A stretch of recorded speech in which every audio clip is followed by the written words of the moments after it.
এই মুহূৰ্তত দিবলৈ লৈছো আন এটা ব্ৰেকিং নিউজ। পঞ্চায়ত সভাপতি নিৰ্বাচনক লৈ মংগলদৈত পুনৰ মাৰপিটৰ ঘটনা। মংগলদৈ নগৰবাৰী পঞ্চায়তত সংঘটিত হৈছে এই মাৰপিটৰ ঘটনা। পুৰুষে আক্ৰমণ কৰিলে মহিলাক। পূৰ্বতে দুবাৰ পঞ্চায়ত গঠন কৰিব বিচাৰিছিল এটা পক্ষই।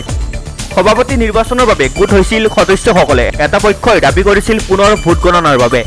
টকাৰ লেনদেন হোৱাৰ অভিযোগ উত্থাপন কৰিছে এটা পক্ষই। আমি পুনৰবাৰ জনাইছো, পঞ্চায়ত সভাপতি নিৰ্বাচনক লৈ মংগলদৈত পুনৰ মাৰপিটৰ ঘটনা সংঘটিত হৈছে। মংগলদৈ নগৰবাৰী পঞ্চায়তত সংঘটিত হৈছে এই মাৰপিটৰ ঘটনা। পুৰুষে আক্ৰমণ কৰিলে মহিলাক। পূৰ্বতে দুবাৰ পঞ্চায়ত গঠন কৰিব বিচাৰিছিল এটা পক্ষই। সভাপতি নিৰ্বাচনৰ বাবে গোট হৈছিল সদস্যসকলে। এটা পক্ষই দাবী কৰিছিল পুনৰ ভোট গণনাৰ বাবে। টকাৰ লেনদেন হোৱাৰ অভিযোগ উত্থাপন কৰিছে এটা পক্ষই।